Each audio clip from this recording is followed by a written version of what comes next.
बिस्मिल्लाहिर्रहमानिर्रहीम और अस्सलाम वालेकुम। 29 जून और पाकिस्तान में हफ्ते की शाम। आज अभी तक की अहम खबरें और मेरा तज्जिया। सबसे पहले सोशल मीडिया फायरवॉल को नाकाम बनाने के लिए इस चैनल को सब्सक्राइब करें अगर अभी तक नहीं किया। वीडियो को देखने के बाद लाइक और इस पर कमेंट जरूर करें और हो सके तो इस व्लॉग के लिंक को व्हाट्सएप और दूसरे सोशल मीडिया पर शेयर करें ताकि फायरवॉल को नाकाम बनाया जा सके। अब आते हैं खबरों की तफसील की तरफ। आज की पहली खबर सुप्रीम कोर्ट ऑफ पाकिस्तान से, जहां पर जस्टिस अतर मिल्ला ने कमाल का काम किया है। 4 पेजेस का इख्तलाफी नोट जारी कर दिया है और इख्तलाफी नोट क्या है? ढोल है जो काजी फायज ईसा साहब के गले में डाल दिया है और अब वो बजाते फिरेंगे और उसके साथ साथ इलेक्शन कमीशन ऑफ पाकिस्तान को उस ढोल के ऊपर बिठा दिया है। अब मनादी होगी, काजी साहब वो ढोल बजाएंगे और इलेक्शन कमीशन ऊपर बैठ के धमाल डालेगा और आप सब देखेंगे। मतलब कि तमाम वो लूज एंड्स जिनसे काजी साहब दाएं बाएं और किसी सुराख के थ्रू फरार होके या इलेक्शन कमीशन ऑफ पाकिस्तान को फरार करवाने में कोशिशें कर रहे थे, वो तमाम लूज एंड्स बांध दिए गए हैं। अब पूरी कौम के सामने आ जाएगा कि अगर तो एस्टेब्लिशमेंट जबरदस्ती ये फैसला करवाती है सुप्रीम कोर्ट से, मीन जजेस को तोड़ के काजी साहब के साथ मिलाया जाता है। हम आपको पहले ही बता चुके हैं कि काजी साहब के साथ इस टाइम 5 ऐसे जजेस लग रहे हैं जो शायद उनमें भी 2-3 ऐसे हैं जो शायद कोई और फैसला दें, लेकिन फिर भी 5 मैक्सिमम ऐसे हैं जो काजी साहब का कोई इन्फ्लुएंस ले सकते हैं और 7 जजेस जो हैं वो ये फैसला करते हुए नजर आ रहे हैं कि ये सीटें गलत छीनी गई थी और ये सीटें पीडीएम को नहीं मिल सकती।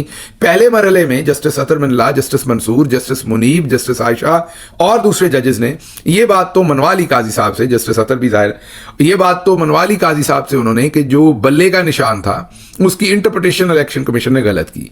अब काजी साहब ने खुद भी कह दिया कि हमने तो सिर्फ निशान जो है वो छीना था, हमने पार्टी पर पाबंदी तो नहीं लगाई थी। अब इलेक्शन कमीशन ने तो आगे पार्टी पर भी पाबंदी लगा दी और तहरीक इंसाफ के मेंबरान ने, जिन्होंने पीटीआई लिखा हुआ था फॉर्म्स में, उनको भी आजाद डिक्लेयर कर दिया। तो अब जब सब कुछ वहां खराब हो गया तो सब कुछ बैक टू जीरो वहां जाना है, वहां से सारे फैसले होने। अब काजी साहब के मानने के बाद उनके पास कोई स्पेस रह नहीं गई।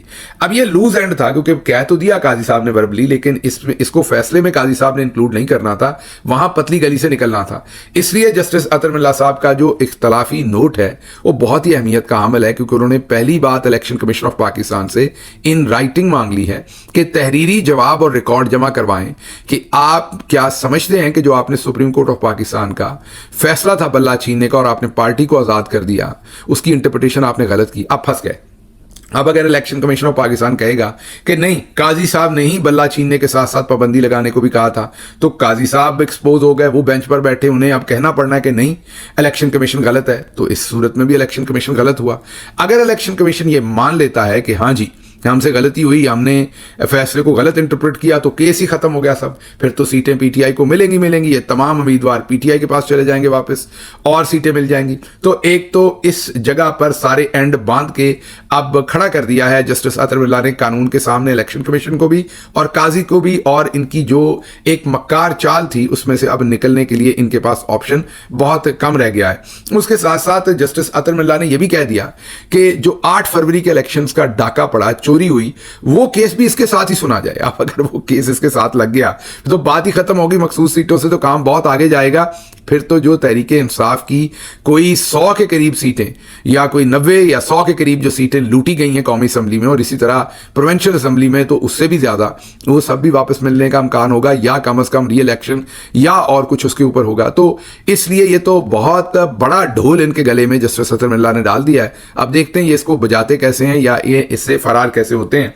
और उसके साथ साथ पाकिस्तान तहरीक इंसाफ ने भी एक एप्लीकेशन दे दी है जिसमें उन्होंने कहा है कि जो लेवल प्लेइंग फील्ड का हमारा केस था कि हमारी जमात को लेवल प्लेइंग फील्ड नहीं मिल रही, जो सलूक दूसरी जमातों के साथ है वो हमारे साथ नहीं हो रहा, उस केस को भी इसी केस के साथ सुना जाए। तो एक तरफ 8 फरवरी वाला केस जस्टिस अतर साहब के फैसले में आ गया इख्तिलाफी नोट में, तहरीक इंसाफ ने एप्लीकेशन दे दी।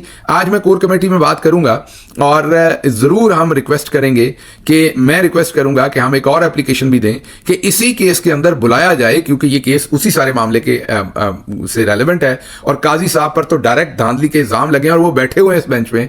इसलिए इस केस के अंदर कमिश्नर चट्ठा, रावलपिंडी के कमिश्नर को भी बुलाया जाए और इस चीज़ की एप्लीकेशन पाकिस्तान तहरीक इंसाफ ज़रूर दे। मैं इसको इंश्योर करूँगा कि जो हमारी कोर कमेटी है उसमें रिक्वेस्ट करूँ और पॉलिटिकल कमेटी में, ताकि हमारी तरफ से ये एप्लीकेशन जाए कि चट्ठा साहब को भी ज़रा लाइए, इसी कमेटी के अंदर पेश कीजिए और उनसे भी पूछिए कि उन्होंने ये जो इल्ज़ामात लगाए थे कि 39 सीटें चोरी की हैं उन्होंने और तहरीक इंसाफ को ज़बरदस्ती हरवाया है और इसमें चीफ जस्टिस काजी फायज ईसा शामिल व मलज़ूम थे और मुलज़म थे, वो उनकी भी जो तहकीकात या उसके बारे में भी जो कार्रवाई है वो इन्हीं एप्लीकेशंस के साथ फिक्स हो जाए। तो मेरी ये 4 चीज़ें जब इकट्ठे फिक्स होंगी तो मेरा तो ख्याल है काजी साहब वैसे तो नहीं, वो ख्याल करने वाले तो नहीं है अपने एहतराम का या अदालतों का, लेकिन फिर भी चांस बहुत बन जाएगा कि काजी साहब खुद ही बेंच से उठ जाएं और फिर मखसूस नशिस्तों का फैसला वो ना कर पाएं, क्योंकि कमिश्नर चट्ठा को तो गायब किया हुआ है, आपको पता है, हाउस अरेस्ट किया हुआ है और किसी को पता नहीं वो किधर हैं। और इतने होशरुबा इंकशाफात के बाद काजी साहब ने तो उनको बुलाना नहीं, तो पीटीआई को एप्लीकेशन दे देनी चाहिए, ये काम हो जाए तो बहुत बेहतर है। अच्छा जी, अगली खबर, जस्टिस शाहिद करीम तगड़े जज हैं। लाहौर हाई कोर्ट में 4-5 ही तगड़े जज हैं, उनमें एक जस्टिस शाहिद करीम है। जस्टिस शाहिद करीम जो है उन्होंने एसओपीज जारी कर दिए हैं कि आइंदा आईएसआई और दूसरी इंटेलिजेंस एजेंसीज जो हैं वो किसी अदालती काम के अंदर, ये जो जजेस को हमने मिलना है, चैम्बर में मिलना है, हमारा आईएसआई का बंदा आएगा उससे जजेस ने मिलना है, इस सारे काम से बाज रखा जाए और इसका सर्कुलर, इसकी डायरेक्शंस वजीर आजम ऑफ पाकिस्तान जारी करे। अब आप कहेंगे कि उनसे कौन सा पूछ के उन्होंने करना है, नहीं, पहले ये चीज़ें रिकॉर्ड पर नहीं है, मिल रहे हैं तो किसी ने कौन सा मना किया मिलने को। ये लगता है कि ये कानूनी काम ही है। जब जजेस इसको लिखकर फैसले में गैर कानूनी करार दे देते हैं तो उसके बाद ये फिर एक गैर कानूनी काम हो जाता है। आज नहीं तो कल ऐसे लोगों को सजा फिर दी जा सकती है। तो जस्टिस शाहिद करीम साहब ने बहुत बेहतरीन काम किया। वज़ीर आज़म को यह सर्कुलर जारी करना पड़ेगा और इसके बाद आईएसआई जो पहले पूरी इम्प्यूनिटी के साथ अदलिया के फैसलों के ऊपर जो है वो इफेक्ट करने के लिए मुलाकातें बबांगे दोहल होती थी, वो ख़त्म हो जाएंगी और अगर कोई मिलेगा तो वो फिर कानून का हिस्सा बनेगा, वो फिर एक हिस्ट्री का हिस्सा बनेगा कि ये गैर कानूनी बात हुई। तो ये बहुत अच्छी एसओपी हुई। दूसरी, उन्होंने कहा कि जितने भी जजेस हैं एंटी टेररिज्म कोर्ट के, और जाहिर है दूसरे जजेस भी कर सकेंगे, वो तमाम कॉल्स रिकॉर्ड करें अपने फ़ोन में आने वाली, जो उनको धमकी मिलती है या ऐसी रिक्वेस्ट मिलती है कि हमें मिला जाए। और पुलिस को भी उन्होंने पाबंद कर दिया कि वो अदालत की सिक्योरिटी जज से पूछे बगैर नहीं करेंगे, सिक्योरिटी के नाम पर अदालत ही बंद नहीं कर देंगे। ये भी अच्छा ऑर्डर उन्होंने किया। तो जस्टिस शाहिद करीम साहब का ये जो ऑर्डर है ये आने वाले दिनों में जाहिर है वो केस को आगे भी चलाने वाले हैं। तो जब ये केस आगे चलेगा तो आपको नजर आएगा कि इसमें काफ़ी बेहतरी भी आएगी और बहुत सारी चीज़ें जो हो रही हैं वो बंद होती भी आपको इंशाल्लाह नजर आएंगी। अच्छा जी, अगली खबर जो आपके सामने रखनी है वो मेरे भाई के अगवा के सिलसिले में जो केस चल रहा है।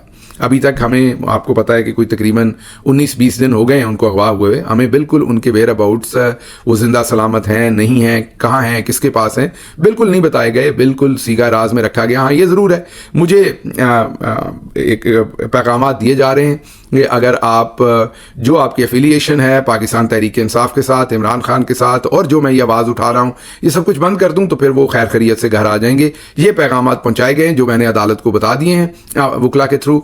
अदालत ने इसको फैसले का अब हिस्सा बना दिया है, जिसमें अदालत ने इस चीज़ को इन राइटिंग अदालती फैसले का हिस्सा बनाया गया है कि मुझे धमकियाँ दी गई हैं और मुझे ये पैगाम दिए गए हैं एजेंसीज़ की तरफ से कि अगर मैं बात मान लूँ तो मेरे भाई को जो है वो रिहा कर दिया जाएगा।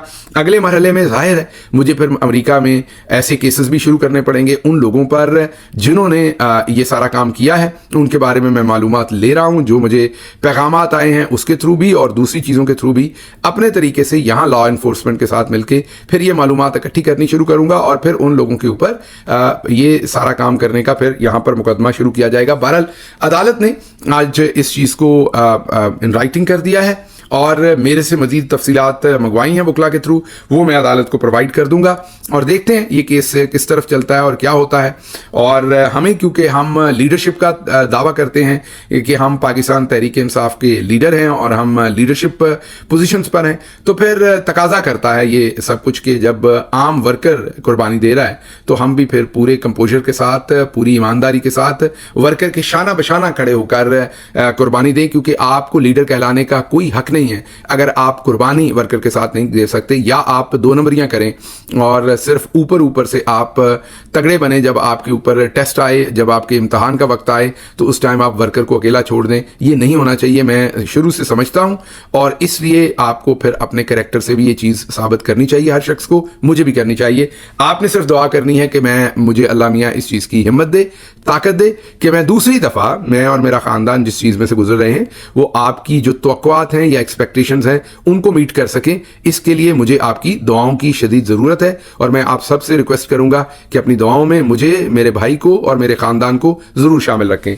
अगली खबर आपके सामने पेश करते हैं, और वो है कि अमरीकी पार्लियामेंट को करारदाद पास नहीं करनी चाहिए थी, ये ख्वाजा आसिफ ने कहा। और उससे पहले आपको पता है कि जो पाकिस्तानी पार्लियामेंट है उसके वो तमाम लूटे हुए वोटों पर आए हुए जो एमएनए हैं, उन्होंने एक करारदाद भी पास की है जिसमें उन्होंने कहा है कि अमेरिका को हमारे अंदरूनी मामलात में मुदाखलत नहीं करनी चाहिए। इसके बाद मुलाकात हुई है डेविड ब्लूम जो अमेरिकी सफ़ीर हैं, हमारे ज़राए बता रहे हैं कि वहाँ पर बहुत लितर परेड, माजरत है ये लफ्ज़ पार्लिमानी नहीं है, नहीं होना चाहिए, लेकिन अब ख्वाजा आसिफ जैसा बंदा होगा तो फिर और क्या लफ्ज़ मैं ढूंढ कर लाऊं, बहरहाल माजरत है, ये लफ्ज़ पार्लिमानी नहीं है। तो वहाँ पर इनकी हुई है और उन्होंने कहा कि आप क्या कर रहे हैं, एक तरफ तो आपने इलेक्शन लूटा है और हमने इंसानी हकूक के ऊपर, इलेक्शन के ऊपर एक करारदाद वहाँ पास हुई है, और आप आगे से काउंटर करारदाद कर रहे हैं, बजाय इसके कि आप इन्वेस्टिगेशन कराएं, आलमी बरादरी को एतमाद में लें, आप उल्टा चोर कतवाल को डांटे। तो उस पर इन्होंने कहा है, और मैं आपको थोड़ी सी एक दो खबरें दे देता हूं, आपको ये भी पता हो कि ये जो करारदाद थी, जाहिर है एक तरफ कोशिश कर रही थी पाकिस्तानी कम्युनिटी इसे पास करवाने की, तो दूसरी तरफ पाकिस्तानी इस्टेब्लिशमेंट और पाकिस्तानी एम्बेसी इसे रुकवाने की कोशिश कर रही थी। इसी कोशिश के अंदर जो रुए रवान थे चंद लोग इस करारदाद में, उनसे भी राब्ते किए गए इस्टेब्लिशमेंट की तरफ से। जाहिर है वो पाकिस्तानी कम्युनिटी की तरफ से हैं, पीटीआई से नहीं है। उन लोगों को ये कहा गया कि आप एटलीस्ट इसमें से चंद चीज़ें ड्रॉप कर दें और हम चीज़ों को बेहतर करेंगे। वो चीज़ें कौन सी थी? वो इस्टेब्लिशमेंट के चंद लोगों के नाम थे इस करारदाद में जिनके अमेरिका आने पर पाबंदी और एसेट्स पर पाबंदी का मुतालबा था, और ये मुतालबा था कि उन्होंने इंसानी हकूक़ की पामालियाँ की हैं। तो उन्हें यह कहा गया कि चीज़ें बेहतर की जाएंगी, आप इस मरहले पर कम अज़ कम ये नाम जो है वो ऐड ना करें, और वैसे सादा करारदाद पास करवा लें हुकूमत के ऊपर, और इलेक्शन का जिक्र भी ना करें। तो फिर जो पाकिस्तानी कम्युनिटी के चंद लोग थे, मेरे ज़राए ये कहते हैं कि उन्होंने इस हद तक बात मानी कि चलें हम ये चंद नाम ऐड नहीं करते, उन पर पाबंदियों, उन पर जो इंसानी हकूक़ की खिलाफ वर्जियों की पाबंदियाँ हैं वो लगवाने की बात इसमें शामिल नहीं करते, लेकिन इलेक्शन की बात होगी, जनरल अगवा की बात होगी, गलत मुकदमे बनाने की बात होगी, सहाफ़ियों के ऊपर बात होगी। तो आप ये कह लें कि इसके अंदर जो बहुत ही शदीद चीज़ थी वो निकाल दी गई। अब इसके बाद ये जो हरकत की है इनकी असम्बली ने, उसके बाद कम्युनिटी के कुछ लोग इस चीज़ के ऊपर डिस्कशन कर रहे हैं कि क्यों ना एक नई करारदाद लाई जाए जिसमें ये सारी चीज़ें भी लाई जाएं। और अब तो कांग्रेस के पास वजह भी होगी वो सारा करने की, क्योंकि जिस तरीके से इन्होंने ये करारदाद पास की है और उसके बाद पाकिस्तानी एम्बेसडर को भी चलता किया है गुस्से में, इन सारे हालात के अंदर जो पाकिस्तान से करारदाद पास हुई है कौमी असम्बली से, एम्बेसडर चलता किया, उसके बाद मेरा नहीं ख्याल कि यहाँ इफेक्टिव लॉबिंग हो सकेगी, और अब ये एक नई करारदाद लाई जा सकेगी इन हालात के अंदर अगर वहां पर रजीम जो है वो बाज ना आई। बहरहाल अमरीकी सफीर ने यह समझाया है कि बंदे के पुत्र बनो, ये क्या कर रहे हो आप लोग, और उनसे वादा किया है, पता ये चला है ख्वाजा आसिफ और दूसरों ने, कि हम दोबारा ऐसी हरकत नहीं करेंगे। आलिजा गलती हो गई है, इस बात से ज़रा हमें माफ़ी दें। और ये खबर हमारी नहीं है, क्रेडिट इसका नजम सेठी साहब का है। क्रेडिट देना बहुत ज़रूरी होता है जब आप कोई भी खबर किसी को देते हैं, तो नजम सेठी साहब की ये खबर है कि इन्होंने डेविड ब्लूम को, जाहिर है वो अंदर की खबर रखते हैं, इनके साथ बहुत अंदर के रिलेशनशिप है, तो नजम सेठी साहब कहते हैं कि डेविड ब्लूम को इन्होंने कहा है कि पिछली माफ़ी दें, आइंदा हम ऐसी कोई करारदाद पास नहीं करेंगे, तो वहाँ प्लीज़ कोई और करारदाद ना आ जाए, उसको रखवाएं, हमारे लिए मुश्किल हो जाएगी। लेकिन मैं इनको ये बताऊँ कि काम यहाँ रुकने वाला नहीं, अब तो करारदाद से काम आगे जाएगा और वो केसेस होंगे और उसके सारे ऑप्शन देखे जाएंगे, और लोगों ने आज नहीं तो कल रिटायर्ड होना। केसेस एक दफा हो जाते हैं, अगर अभी कुछ ना भी हो सका तो कल को तो आपको उन केसेस को फेस करना पड़ना है, तो फिर वो केसेस कम्युनिटी उस तरफ जाएगी अगर मामला जो हैं वो इसी तरीके से खराब हुए। अच्छा जी, अगली खबर ये कि पार्टी छोड़ के जाने वाले कुछ दोस्त आजकल ट्वीट्स कर रहे हैं, मौजूदा जो पीटीआई की क़यादत है उनके ऊपर बहुत सख्त तनकीद कर रहे हैं। कुछ बातों में आपको वो तनकीद जायज़ लगती होगी, कुछ में नाजायज़ लगती होगी। मेरा ज़ाती तज्जिया ये है कि ज़ाहिर है हालात के मुताबिक चीज़ें होती हैं, आपकी मेरी एक्सपेक्टेशन से बहुत सारे लोगों की परफॉर्मेंस वो नहीं होगी, लेकिन जो लोग छोड़ के चले गए वो जब तनकीद करते हैं तो मामलात इस तरह से ख़राब होते हैं कि फिर पार्टी का वर्कर उनको वापस तनकीद करता है, और इसी तरीके से जो पार्टी के रैंक एंड फाइल में बैठे लोग हैं वो भी वापस जवाब देते हैं। तो मेरा मशवरा यही होगा कि जो पार्टी को छोड़ के चले गए हैं दोस्त, वो अगर इमरान खान के साथ कोई भी सिंसियरिटी या कोई भी पाकिस्तान तहरीक इंसाफ के साथ हमदर्दी रखते हैं तो बेहतर है इस मौके के ऊपर ऐसी तनकीद फिलहाल ना करें। जर्नली किसी एक आध बंदे पे करनी है वो ठीक है, लेकिन जर्नली पार्टी के ऊपर ऐसी तनकीद ना करें, क्योंकि अब रऊफ हसन साहब ने बहुत सख्त जवाब दिया है तनकीद करने वाले दोस्तों को, तो वो फिर ये टू वे हो जाती है चीज़, बैक एंड फोर्थ। ये ना हो तो बेहतर है। लेट इमरान खान डिसाइड कि उनको कौन ठीक लगता है कौन गलत लगता है। उन्हें अगर मैं लगता है कि मैं अपने काम ठीक नहीं कर रहा, वो मुझे हटा देंगे या किसी और को हटा देंगे, इसलिए लेट हिम डिसाइड। और जाहिर है इसके साथ साथ मैं ये भी कहूँगा कि क़यादत समेत बाकी तमाम वर्कर्स तक लेके सबको मज़ीद एफर्ट करने की ज़रूरत है इमरान खान के लिए, इसमें कोई शक नहीं है। अच्छा जी, इद्दत केस के ऊपर अल जज़ीरा ने एक रिपोर्ट की है और अल जज़ीरा ने यह बताया है कि पाकिस्तान के अंदर कितनी बड़ी बेशर्मी हुई है, कितना घटिया केस हुआ है, जिसमें जो इमरान खान की ज़ौजा हैं उनकी माहवारी के दिन तक गिने गए हैं, उसके ऊपर अदालत के अंदर डिस्कशन हुई। और ये औरतों के लिए कितना ख़तरनाक केस है। आने वाले दिनों में कोई भी औरत तलाक लेगी अगर शौहर से, तो वो शौहर उसे जाकर गंदा करने की कोशिश करेगा अदालतों में, उसकी माहवारी डिस्कस होगी। औरतों के लिए पहले ही हमारी सोसाइटी के अंदर माजरत के साथ जगह कम रखी हुई है हमने, पहले ही हम बहुत ज़्यादा उनको दबाते हैं, पहले ही उनके हकूक़ की पामाली बहुत ज़्यादा हमारी सोसाइटी में होती है अनफॉर्चुनेटली। उसके साथ साथ अब इस तरीके के ये जो फैसले हैं, ये आज तो आप पॉलिटिकल मकसद हासिल कर रहे हैं बुशरा बीबी के खिलाफ, जर्नली ये औरतों के लिए बहुत ख़तरनाक फैसले हैं। अल जज़ीरा ने इसकी शदीद मजम्मत की। और अब आप ये सोचें पटवारियों के लिए कि ये खबर अंग्रेज़ी में जारी हुई है, तो आप खुद सोचें पूरी दुनिया में हमारी क्या जग हसाई हो रही है। अच्छा जी, पाकिस्तान टेक ऑफ करते ही अमेरिकी करारदाद, जावेद लतीफ़ जो बहुत देर से बयानियां बेचारे ढूंढ रहे हैं, आपको याद है, वो कह रहे हैं हमने एंटी इस्टेब्लिशमेंट बयानियां लेना है, नवाज शरीफ साहब अभी तक ले नहीं रहे। अब जावेद लतीफ़ साहब ने बताया कि जी टेक ऑफ करने लगी थी इकॉनमी, करारदाद अमेरिका में पास हो गई, इसलिए इकॉनमी टेक ऑफ नहीं कर सकी। माशाल्लाह, इनकी बातें सुने, इनके बहाने सुने, और फिर मैं क्या कहूँ इस बात पर कि बस टेक ऑफ करे। स्विट्जरलैंड बनने लगा था पाकिस्तान, तो अमेरिका में करारदाद पास हो गई कि इलेक्शन की जो है वो इन्वेस्टिगेशन करे। इस तरह की ये बातें करते हैं। अच्छा जी, काजी फायज ईसा साहब के खिलाफ रेफरेंस दायर हुआ है। इसकी मजीद मालूमात आपको अगली जो है वो वीलॉग में देंगे। और अगली खबर जो है वो इलेक्शन ट्रिब्यूनल्स के अंदर जो रिटायर्ड जज लगाना है उसको, उसके ऑर्डिनेंस को मंजूर किया है कौमी असम्बली ने, लेकिन उसका फ़ायदा कोई नहीं होगा क्योंकि पिछली डेटों में उसका इफेक्ट नहीं हो सकेगा और फंस गए हैं ये उसमें भी। और अदालत उसको ऑलरेडी इस्लामाबाद हाई कोर्ट उसके ऊपर हुक्म जारी कर चुकी है। तो अब जो केसेस पहले ट्रिब्यूनल्स के सामने चल रहे हैं वो इंशाल्लाह चलेंगे और सीटें अब इनके हाथ से जाएंगी क्योंकि वो चोरी सबको वहाँ नजर आ जाएगी। मुझे दीजिए इसके साथ ही इजाज़त। अल्लाह आपका हामी और नासिर हो। पाकिस्तान जिंदाबाद।